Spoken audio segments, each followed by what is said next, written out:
Well, I teach first year and third year students here in Carleton Law Department. So we are having mainly a great time into introduction, intro to laws, the understanding of the law. So we are really going broad, but not at the expenses of being specific about what is law, what is the values behind our understanding of law, justices, these deeper questions that need to be asked.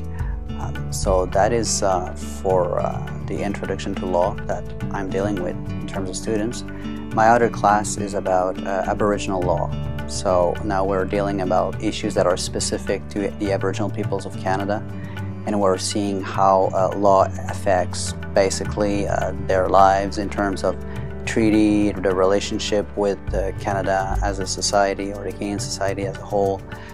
We're seeing the different implication of the Indian Acts, for example, or the different groups of Inuit, Métis, and the different 600 and more First Nation in this country. So these questions are really relevant and really interesting. So that is a course for the third year level. We always also try to make it concrete about people. So it's not just about laws and rules and so on and politics, but we're trying actually to see how it impacts real people on the ground, how communities are affected by it.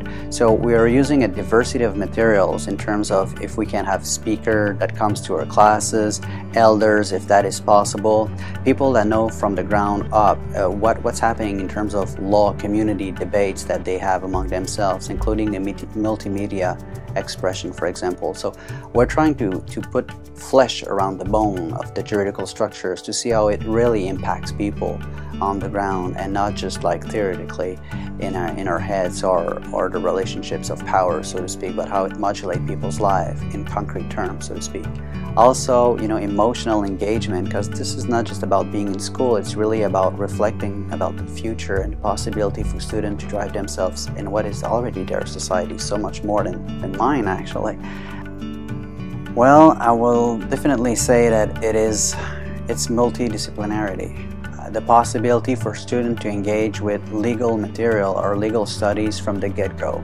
And that is really important for any types of future career, that the students are able to grasp law and legal studies from the get-go at a BA level. But not only the legal material, but we are casting here in Carleton the legal material with a critical lens already built in. And so this is really a fantastic experience because it allows students to touch on criminology, political science, sociology, and so many other topics that are really important to construct the best mind and the best critical mind possible. So I would say to visit and make sure that they feel comfortable into that environment, and they will soon realize that everything here has been put in place for them to feel comfortable and to be part of a greater community that we like to call Carleton home.